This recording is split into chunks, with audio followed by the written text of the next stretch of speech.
Microsoft CEO సత్యనాథన్కి నేనే inspiration అని చంద్రబాబు నాయుడు గారు ఒక బాంబు వేశారు. ఈ దెబ్బకి రాష్ట్రమే కాదు, దేశమే కాదు, ప్రపంచంలో ఉన్నటువంటి సాఫ్ట్వేర్ రంగ నిపుణులందరూ చంద్రబాబు నాయుడు గారు ఎంత పిచ్చరవేంద్ర అని ముక్కు మీద వేలేసుకుంటున్నారు. ఎందుకంటున్నారంటే చంద్రబాబు నాయుడు గారు చదువుకుంది శేషాచలంలో, సత్యనాథన్ గారు చదువుకుంది హైదరాబాద్ పబ్లిక్ స్కూల్లో.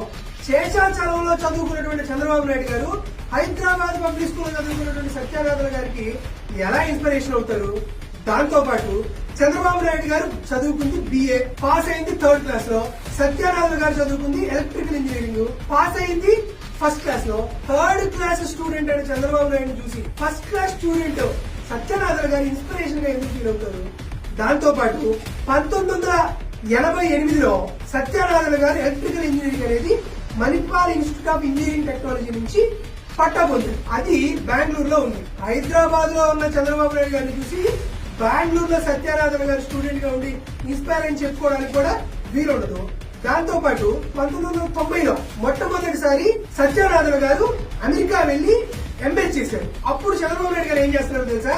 ఇక్కడ అపోజిషన్ లో కూర్చొని ఉన్నాడు. దాంతో పాటు 1992లో మొట్టమొదటిసారి సత్యనాథన్ గారు మైక్రోసాఫ్ట్ లో జాయిన్ అయ్యారు. అప్పుడు కూడా చంద్రబాబు నాయుడు గారు ముఖ్యమంత్రి కాదు, అపోజిషన్ పార్టీలోనే ఉన్నారు. వీటన్నిటికీ తోడు మైక్రోసాఫ్ట్ ఇండియాకి నేనే తీసుకొచ్చాను అని అంటారు. అరే దద్దమ్మ చంద్రబాబు నాయుడు గారు, మైక్రోసాఫ్ట్ ఇండియాలోకి వచ్చింది 1990లో. ఆ రోజు కూడా నువ్వు అపోజిషన్ పార్టీలోనే ఉన్నావు కానీ నువ్వు అధికారంలో లేవు. వీటన్నిటికంటే చివరిలో పగిలిపోయే వార్త ఏంటంటే CEO అవడానికి నేనే కారణం అని చెప్పాడు కదా.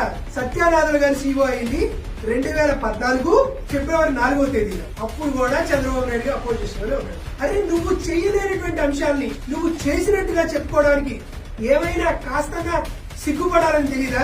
ఈనాడు టైం అయితే మీరు చెప్పింది నిజం అనుకోవచ్చు. ఇది ఇంటర్నెట్ టైం చంద్రబాబు నాయుడు గారు. అందరికీ వాస్తవాలు తెలుసుకోండి. చంద్రబాబు నాయుడు గారు ఒక్క విషయం వల్ల మాత్రం ఈ రోజు మొత్తం క్లియర్ కట్ గా మొత్తం తెలిసిపోయింది. నారా లోకేష్ ఎందుకు పప్పు అయ్యాడు అంటే నీ కొడుకు అయ్యాడు కాబట్టి. ఎందుకంటే పండిత్ పుత్రుడే పరమసొంట అవుతాడు, పరమసొంట కొడుకు ఏమవుతాడు? పప్పు లోకేష్ అవుతాడు.